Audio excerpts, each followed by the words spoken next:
അടുത്ത sexual wellness പ്രോഡക്ട്സും നമ്മുടെ ടോയ്സും ബാക്കിയുള്ള കാര്യങ്ങളൊക്കെ നമ്മുടെ സെക്ഷൽ ലൈഫിനെ എത്രത്തോളം ഹെൽപ്പ് ചെയ്യുമോ, അല്ലെങ്കിൽ അത് നല്ലതാണോ, അല്ലെങ്കിൽ അതൊരു ലൈക്ക് കംപ്ലീറ്റ്ലി ഉപയോഗശൂന്യമായി വെറുതെ ഉപയോഗിക്കുന്ന സാധനങ്ങളാണോ എന്നുള്ളതാണ്. മിക്കവർക്കും ഈ സെക്സ് ടോയ്സ് എന്താണെന്ന് തന്നെ അറിയില്ല കേട്ടോ. കാരണം എനിക്ക് ഒരുപാട് പേഷ്യന്റ് വരുന്നുണ്ട് ഈ വൈബ്രേറ്റർ എന്താണെന്ന് അവർ കേട്ടേ ഇല്ല.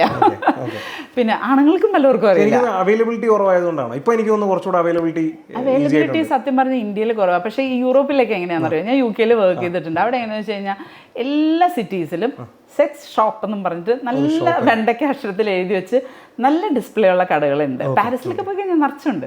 അപ്പോൾ എന്താണെന്ന് വെച്ചാൽ അവിടെ പോകാൻ വാങ്ങി അവിടെ ഇങ്ങനെ ഒരു ടബു ഇല്ല. ഓക്കെ, അപ്പോൾ സെക്സ് ടോയ്സ് ചീത്തയാണോ നല്ലതാണോ എന്ന് വെച്ച് കഴിഞ്ഞാൽ ചിലവർക്ക് അത് ആക്ച്വലി ആവശ്യമാണ്. ഈ പോണിൻ്റെ കാര്യം പറഞ്ഞ പോലെ ഒറ്റയ്ക്ക് ജീവിക്കുന്നവരെന്ത് ചെയ്യും? ഓക്കെ, അവർക്കും എന്തെങ്കിലും കാര്യങ്ങൾ വേണം. പല കാരണങ്ങൾ കൊണ്ടായിരിക്കാം. അല്ലെങ്കിൽ പാർട്ട്ണറിന് സുഖമില്ലാഞ്ഞിട്ടാവാം, അല്ലെങ്കിൽ നേരെ സ്ഥലത്ത് ജോലി ചെയ്തിട്ടാവാം, സെപ്പറേറ്റഡ് ആവാം, വീടോ ആവാം, എന്ത് വേണമെങ്കിലും ആവാം, സുഖമില്ലാത്തതാവാം. അപ്പോൾ ഈ കാര്യങ്ങളൊക്കെ നടക്കണമെങ്കിൽ അങ്ങനെയുള്ള അവസ്ഥയിൽ വൈബ്രേറ്റർ സ്ത്രീകൾക്ക് വളരെ ഹെൽപ്ഫുള്ളാണ്. ആണുങ്ങൾക്കും അതിൻ്റെ കൗണ്ടർ പാർട്ട് ഉണ്ട്. അതല്ല, ഇപ്പം ഞങ്ങൾ ഹോസ്പിറ്റലൊക്കെ ശരിക്കും പറഞ്ഞു കഴിഞ്ഞാൽ ആണുങ്ങൾക്ക് ഈ തന്നെ സാമ്പിൾ കിട്ടുന്നില്ലെങ്കിൽ കൊടുക്കുന്ന ഇതുണ്ട്, ഒരു വാക്യൂം ഫോം ചെയ്യുന്ന ഇതും വിത്ത് വൈബ്രേറ്റർ ഉണ്ട്. പാരലൈസ്ഡ് ആയിട്ടുള്ള ആൾക്കാരുണ്ട്, അവർക്കൊരു കുട്ടി ഉണ്ടാവണമെന്നുണ്ടെങ്കിൽ നമുക്ക് ഇങ്ങനെയുള്ള എക്യുപ്മെൻ്റ് ഒക്കെ വേണം. അപ്പോൾ ഇത് ചീത്തയാണെന്ന് ഞാൻ പറയില്ല.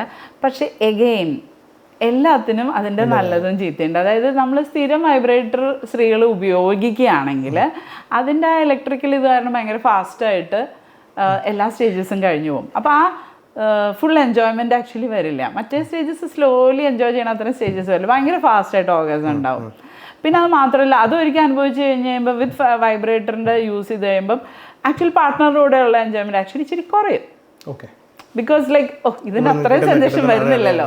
അപ്പോൾ എല്ലാത്തിനും അധികമായാൽ അമൃതും വിഷം.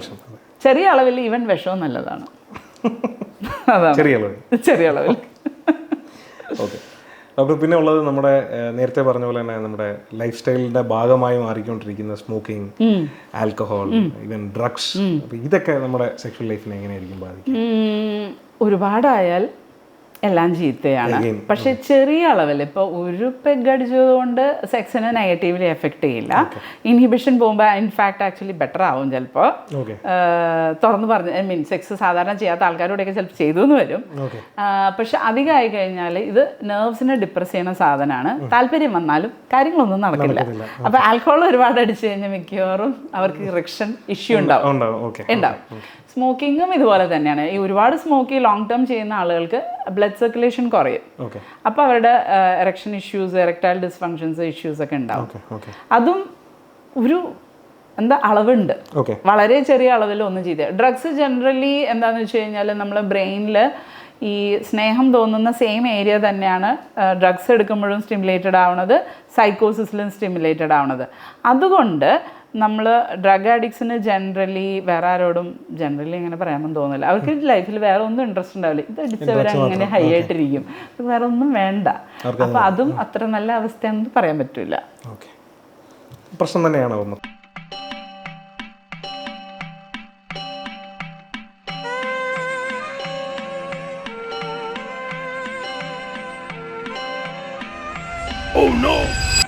അപ്പൊ അതാണ് പ്രശ്നം അല്ലേ? എന്താണ് ഈ പ്രശ്നം? Let's talk about it. Dead bedrooms ഒരു കോമൺ ആയിട്ടുള്ള ഇഷ്യൂ ആണ്. Expert advice and proper communication between partners can be the right solution.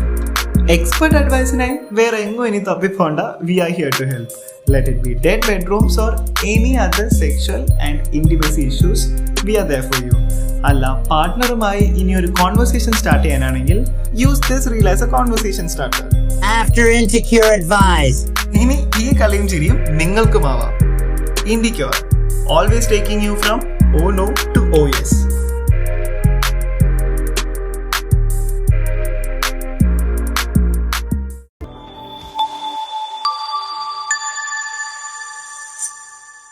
പ്രശ്നം തന്നെയാണ് ചെറുതാണെങ്കിലും.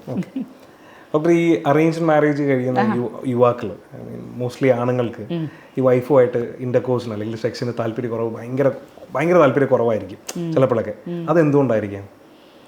ഒരു കെമിസ്ട്രി എന്തായാലും ആൾക്കാർ അതുകൊണ്ട് തമ്മിൽ ഈ arranged marriage വേണം ആയതുകൊണ്ടാണ്. വേണം. അറേഞ്ച് മാരേജിൽ അപ്പനും അമ്മേൻ്റെ കെമിസ്ട്രിയാണ് വർക്കാണ്. ആ പ്രായത്തിൽ അവർക്ക് എന്തോരം കെമിസ്ട്രി. അതായത് നമ്മളൊരാൾ കല്യാണം കഴിക്കുമ്പോൾ ഒരു സെക്ഷുവൽ കെമിസ്ട്രി കുറച്ച് നാളൊക്കെ അറിഞ്ഞു കഴിയുമ്പോൾ എല്ലാ കപ്പിളിൻ്റെ ഇടയ്ക്ക് അത് ഡെവലപ്പ് ചെയ്യും. സെക്ഷുവൽ കെമിസ്ട്രി അതിനൊരു ചാൻസ് കൊടുക്കണം. അതില്ലാതെ കല്യാണം കഴിച്ചിട്ടുണ്ടല്ലോ അതൊന്നും. ആണാണെങ്കിലും പെണ്ണാണെങ്കിലും. പിന്നെ പലപ്പോഴും ഇവർ നിർബന്ധിച്ച് കെട്ടിക്കുകയാണെങ്കിൽ അവർക്ക് ചിലപ്പോൾ ഇഷ്ടമുണ്ടായില്ല എന്ന് വരും. ഓക്കെ. അങ്ങനെ കുറേ ഇഷ്യൂസൊക്കെ ഉണ്ട്. പിന്നെ നല്ല ഇപ്പോഴത്തെ കാലത്ത് കുറച്ചും കൂടെ ഓപ്പൺ സൊസൈറ്റി ആണല്ലോ. അപ്പം തന്നെ ആൾക്കാരെ കണ്ടുപിടിക്കുന്നില്ലെങ്കിൽ maybe they have a problem. I don't know. അതിൻ്റെ ആയിരിക്കാം. ശരിയാണ്. അപ്പനമ്മേനെ ഡിപ്പെൻഡ് ചെയ്യണം എന്തിനാ ഒരു പെണ്ണിനെ അല്ലെ ചെറുക്കനെ കണ്ടുപിടിക്കാൻ. മാം, ഈ സ്ത്രീകളിലുണ്ടാകുന്ന കുറച്ച് റെഡ് ഫ്ലാഗ്സ് ഉണ്ടല്ലോ, ചില പോയിന്റ്സ് ഉണ്ടല്ലോ. അതുപോലെ തന്നെ ഈ അടുത്തായി നമ്മൾ കണ്ടുവരുന്ന ഒരുപാട് ഈ ഡേറ്റിംഗ് ആപ്പുകൾ, മാട്രിമോണി സൈറ്റ്സ്, ഇതിൻ്റെ അകത്തൂടെ വരുന്ന സ്കാമേഴ്സ്, ഇത് രണ്ടും കൂടെ ക്ലബ് ചെയ്ത് ചോദിക്കുകയാണെങ്കിൽ ഇതിൽ എങ്ങനെയാണ് അവർക്കൊന്ന്? ആക്ച്വലി ഈയിടെ ആയിട്ട് ഇത് കൂടി വരുന്നുണ്ട്. ബിക്കോസ് സൈബർ ക്രൈം കൂടുന്ന അതേ ഒരു സ്പീഡിൽ. ബിക്കോസ് ഇതിൽ രണ്ട് കാര്യമാണ്. ഒന്ന് ഫൈനാൻസിന്, അല്ലെങ്കിൽ ഫോർ സെക്സ്. അപ്പോൾ സെക്സിൽ തന്നെയാണ് ഹ്യൂമൻ ട്രാഫിക്കിങ് വരുന്നത്. അപ്പോൾ ജനറലി കുറച്ച് വൾണറബിൾ ആയിട്ടുള്ള സ്ത്രീകളെ അവരാണല്ലോ കുറച്ചും കൂടെ ഒരു ഇതായിട്ട് നമ്മൾ കാണുന്നത്. അപ്പോൾ it might be young people who have some issues and all that.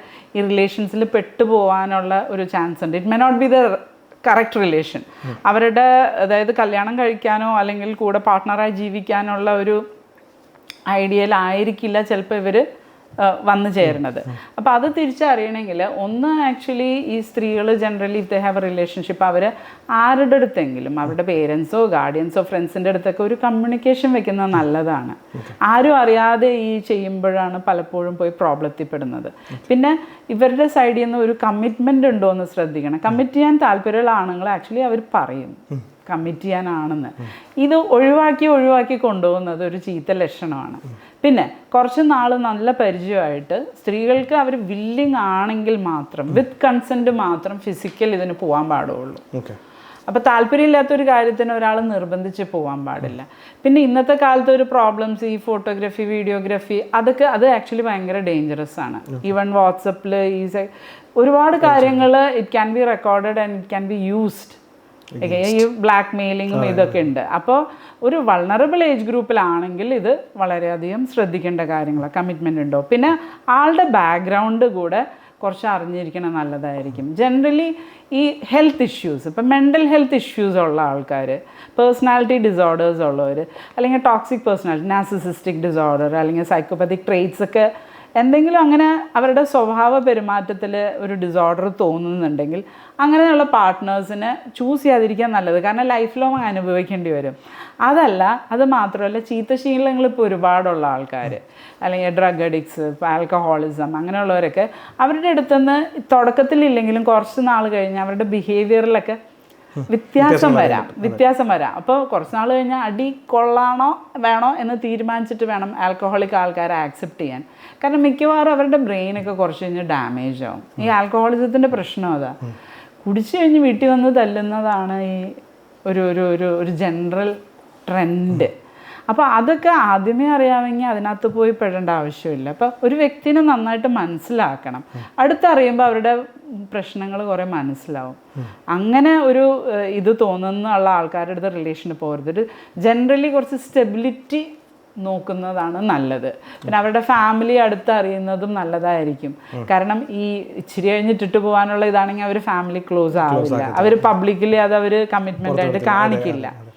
പിന്നെ ഉള്ള എന്താണെന്ന് വെച്ച് കഴിഞ്ഞാൽ ഈ ഏജ് കുറവുള്ളവർ ഈ ഓടിപ്പോകുന്ന ആ ഒരു സംഭവം ഉണ്ടല്ലോ, ഏജ് ഇത്, അല്ലെങ്കിൽ ഓൾറെഡി മാരേജിൽ ഇരിക്കുന്ന ആൾക്കാർ വേറെ ആൾക്കാരുടെ കൂടെ ഓടിപ്പോകുന്ന ആ ഒരു ടെൻഡൻസി ഇപ്പോൾ കാണാം. അതായത് വാട്സപ്പ് വഴി, ഇൻസ്റ്റാഗ്രാം വഴിയൊക്കെ റിലേഷൻഷിപ്സ് വന്നിട്ട് പോകുന്ന ഒരു ഇത് ഈയിടെ വളരെ കോമൺ ആയിട്ടുണ്ട്.